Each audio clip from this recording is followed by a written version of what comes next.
The rain fell heavily, soaking Leah's every step on the dirt road. The truck's headlights receded, taking with them the cruel laughter of those who had sent her there. Little did she know that she was the center of a perverse joke, planned by people who never understood the weight of the tears of someone pure. Shivering with cold, she clutched the smudged piece of paper with an address and a mocking phrase, "Special delivery for the lonely old man." When she stopped in front of the dark mansion, the iron gate seemed to sigh. The windows were closed, and an icy wind made Leah shiver. Still, she looked up at the sky and whispered, with faith that even fear could not erase, "Lord, if you brought me here, protect me." With cold hands, she clutched the small rosary in her pocket and rang the doorbell. It took a while, but the door opened. A tall, middle-aged man with a tired look appeared. Daniel. His hardened face revealed someone who had forgotten how to smile. He looked Leah up and down, not understanding what a young woman was doing there alone at that hour. "Who are you?" he asked in a dry voice. Leah swallowed hard. "They said you needed help." He took the paper, read it, and smiled bitterly. "This is a joke." Shame rose to her face, but instead of running away, she just lowered her eyes and said softly, "Then, I'm sorry." Daniel hesitated. Outside, thunder shook the walls, and he, without knowing why, made room and said, "Come in." "At least until the rain passes." Leah entered with timid steps. The house was beautiful, but there was something sad in every corner. The portraits on the walls seemed to look at her with longing. The clock in the living room marked the time of a home that had stopped living. Daniel turned on the lamp, revealing more than he wanted to, the weariness of someone who lives with a dead heart. "You can dry off over there," he said, pointing to a towel. Leah obeyed, grateful for the small gesture of kindness. "I don't usually have visitors," he muttered almost apologetically. "I don't usually get sent to places where I haven't been invited." "Either," she replied with a shy smile that drew a confused look from him. It had been a long time since anyone had responded to him with kindness. The silence between them was broken by thunder. Leah flinched. Daniel sighed and said, "Sit down. I won't let you go back out on the road in this storm." She sat down by the fireplace, staring at the flames, as if trying to see hope in the fire. Daniel watched her, not understanding why he couldn't send her away.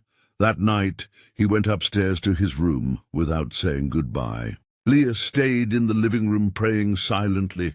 "God, if this house is cold on the outside, I wonder what's inside the hearts of those who live here." And without realizing it, her prayers began to open cracks where before there had only been walls. A scream broke the silence of the early morning. Leah jumped up. The sound came from upstairs, accompanied by a faint moan. Without thinking, she ran. Daniel also appeared in the hallway, frightened. They went upstairs together. When they opened the door, they found an elderly man lying on the floor, trying to get up. "Dad!" Daniel exclaimed desperately. The man was pale and short of breath. Leah knelt down without hesitation. "Let me help you," she said firmly. Daniel, stunned, just watched as she adjusted the pillows, held the old man's hands, and calmed him with a soft voice. "Breathe slowly. Everything will be fine."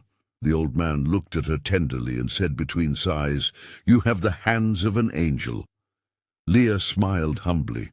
"No, sir, just hands guided by God." Daniel looked away, trying to hide his emotion. It had been years since he had seen his father smile like that, or heard that sweet voice inside the house.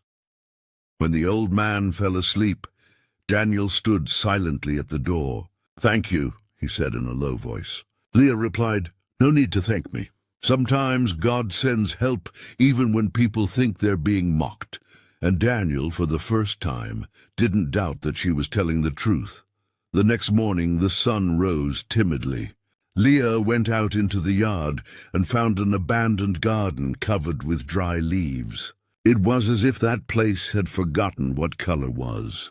Without asking permission, she began to clean it up, one flower at a time. When Daniel saw her kneeling, her hands dirty with soil, he didn't understand. "Why are you doing this?" She lifted her face and replied simply, "Because even flowers need a second chance." Daniel was speechless. That sentence struck him deeply. He approached her, observing her care in every gesture. And for the first time, he saw beauty where before he had only seen the weight of absence. Her father appeared at the window, smiling. "It's been so long since I've seen this garden breathe." Daniel looked at him and, for the first time, smiled too, a small, restrained but real smile. Leah noticed and responded with another smile, light as a breeze. It was as if hope had returned to walk among them. At dusk, she lit a candle at the edge of the garden and said a prayer. "Lord, if this place blooms, may it be a sign that the hearts within are also coming back to life." Daniel listened from afar in silence, and the wind seemed to agree with her. In the days that followed, the house began to change. The old man laughed at little things, and even the kitchen smelled of fresh bread again. Leah woke up early, humming softly hymns she had learned in childhood. Daniel listened from afar, pretending not to like it, but something inside him softened. One day, she found a framed photo of a woman holding a boy in her arms. "That was my wife and son," Daniel said, his voice almost inaudible. "They died 5 years ago. Since then, nothing has made sense." Leah's heart sank. "Pain changes us, but it doesn't have to freeze us forever." He looked at her, intrigued. "You speak like someone who understands." Leah lowered her eyes. "I understand. I also lost someone. Pain taught me not to give up on love." Daniel didn't know what to say. They remained silent, and in that silence there was more truth than 1,000 words. That night, Daniel slowly climbed the stairs and stood looking out the bedroom window. In the garden, Leah lit another candle and prayed, and he found himself asking quietly for something he no longer knew how to ask for. "Lord, if she really is a gift, don't let me push her away." Time passed, and Leah's presence became part of the routine. The house took on the scent of life. The old man's laughter mingled with her stories. Daniel began to talk more, to leave his office, to sit at the table again. That home, once filled with silence, now breathed peace, but outside rumors began to circulate. The same people who had made the joke began to mock again. They said that Leah was taking advantage of her boss's kindness, that she was too smart to be innocent. When Daniel heard the comments, the old fear returned to his chest. One night he asked, "Why did you come here?" Leah was silent for a few seconds.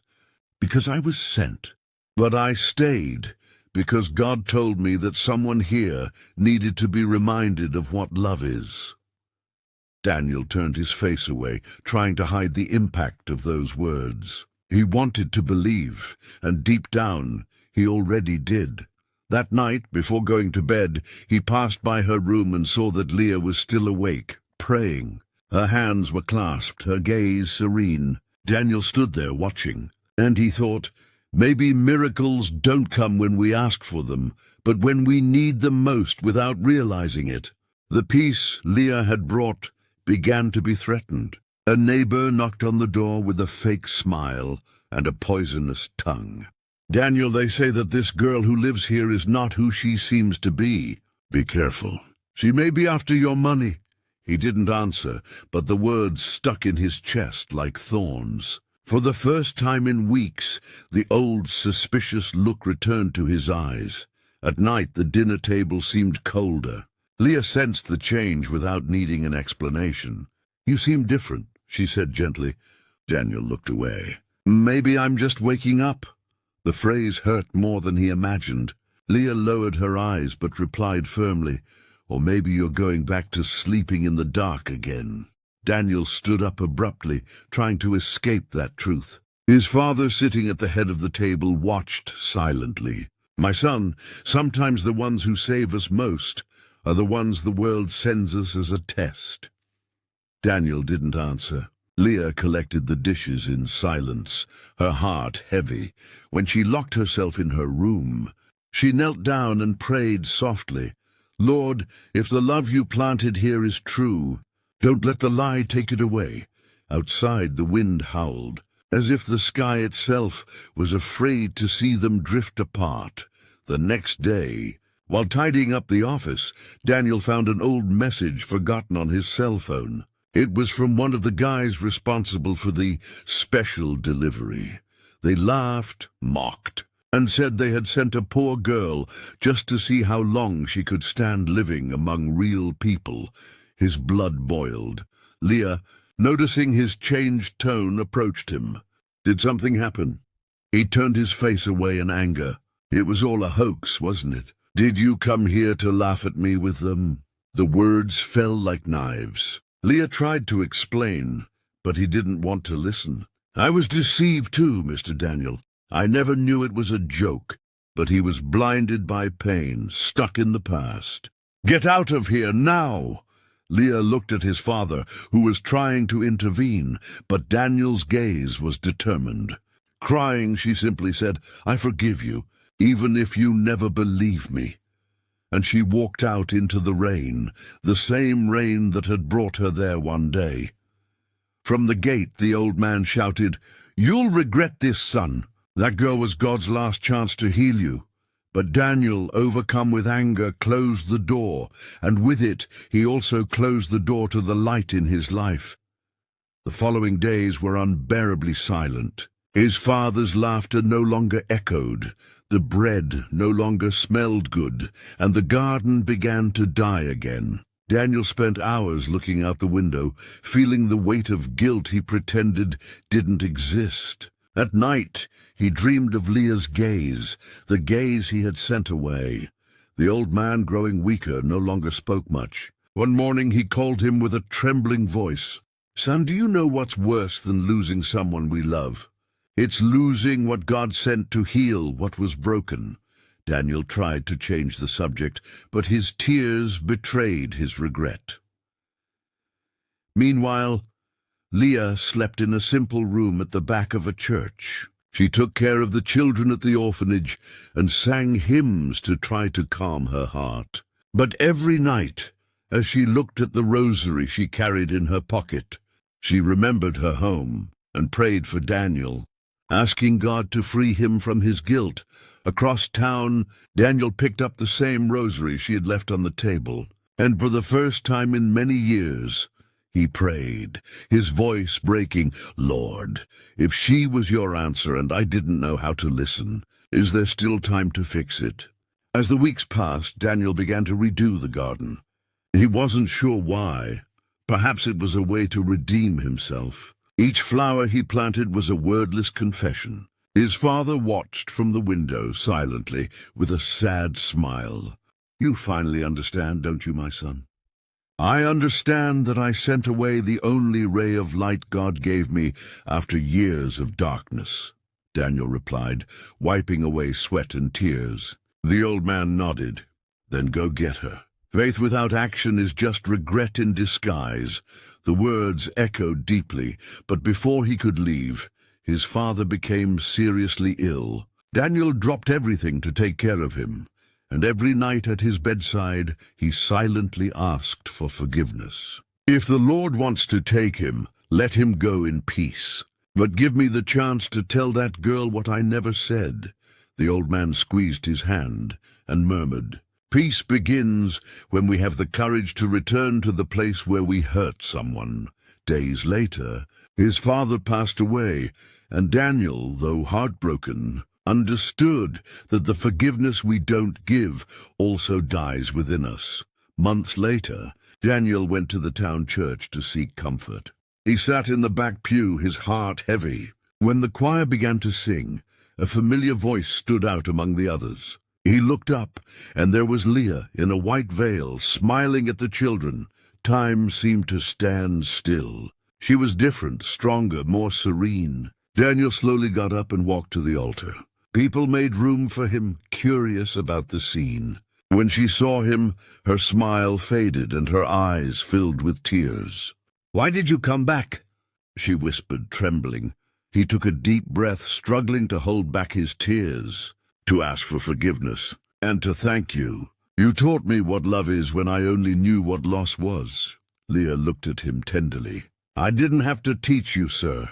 I just reminded you that it still existed within you." The children watched them curiously, and one of them pulled Leah's hand. "Is he the man from your garden?" She smiled and replied, "Yes, only now he has learned to water with sincere tears." Daniel insisted that she return to the house, not as a servant, but as part of the family. At first, Leah refused, afraid of reliving the pain. But when she visited the garden and saw the flowers he had replanted, she cried. Each flower had a little sign with a word on it: forgiveness, faith, hope, love. "You taught me that flowers only bloom when the heart is truly watered," he said, holding back tears. Leah replied, "And it was the Lord who showed me that forgiveness is the strongest perfume there is." The two embraced. And at that moment the wind blew through the flowers, as if God himself had smiled. Over time, the house was filled with laughter once again. The doors that had once been closed out of fear were now open to welcome those in need. The garden became a shelter for children in the community, and the bread Leah baked was shared with everyone who knocked on the door. And one Sunday afternoon, as they watched the sunset, Daniel held her hand and said, "That day when they sent you away as a joke was the day God decided to give me a new chance." Leah smiled with tears in her eyes and replied, "Evil may have started the story, but it was love that wrote the ending." The news that the house had once again become a shelter spread through the neighborhood like a breath of fresh air. Leah proposed something simple and powerful: to open the gates every Wednesday and Sunday to distribute soup, bread, and attention to the children. Daniel had the locks removed from the gate, set up tables in the garden, and hung a small wooden sign at the entrance: "House of Bread and Hope, enter without fear." The children's laughter brought color back to the walls, and for the first time the room seemed big enough to hold all the love that was coming in. Exhausted mothers, unemployed fathers, and shy girls with crumpled notebooks came. Leah taught them how to bake bread and pray simply, without difficult words. Daniel took care of repairs, books, and bills. At the end of each afternoon, when the sun touched the flowers, they would sit in silence, listening only to the sound of gratitude.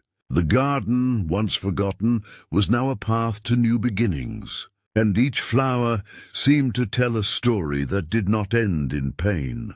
On one of those afternoons, two of the boys who had started the cruel joke appeared, with their heads bowed. They came to apologize, stammering with shame. Daniel took a deep breath. Leah held his hand firmly but gently. "We can't erase what we've done, but we can decide what we do from today on," she said.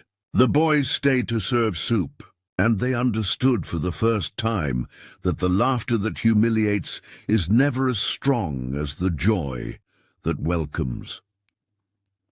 With a lighter heart, Daniel realized that his feelings for Leah were already at home within him. He wanted to speak slowly, the way true love likes. He waited until dusk, scattered lanterns throughout the garden, and placed his wife's old handkerchief on the table, now folded with gratitude, not as a replacement, but as a tribute to a love that taught him to recognize another. When Leah arrived, the wind moved the flames, as if the sky were breathing along with them.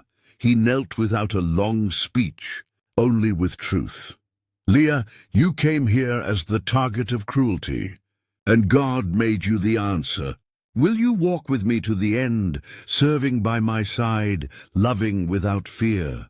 Her eyes filled with tears. I already said yes when I decided to stay, even though it was painful. But today I say yes with joy.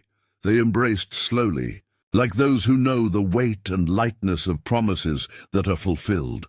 The children, who had discovered the scene by chance, began to clap, and someone lit more lanterns. The old garden bench, once a witness to morning, now held the memory of a new beginning. Daniel kissed Leah's forehead and whispered, "Evil began the story, but love writes the ending." She smiled. "And faith revises every line." Days later, a girl fainted in the courtyard, high fever, shortness of breath. Fear tried to invade like an ancient storm. Leah held the little girl in her arms and prayed without shouting, with the same calm that had once calmed Daniel's father. "Lord, you know every hair on her head. Give us your breath." While they called for help, Daniel realized he was no longer alone. Half the neighborhood reached out to help. The ambulance arrived and the girl was treated in time. That night, she returned smiling, with a drawing of the garden in her hands. "God held me here," she said, as if it were obvious. That same day, at the initiative of neighbors, the city approved a small monthly subsidy for the House of Bread and Hope, not out of pity, but out of a sense of belonging. Daniel hung another sign next to the first one. "Here, no one is a joke. Here, everyone is a person." The former mockers now helped carry bags of flour, and the doors that were once walls became bridges. At nightfall, Daniel and Leah walked through the flower garden. He pointed to the sky, giving silent thanks. She rested her head on his shoulder and smiled, watching the lanterns sway like pocket stars. "You know, Leah," he said, "they sent you as a cruel joke, and you changed my destiny." She replied slowly, "Not me. God changed it. I just opened the door."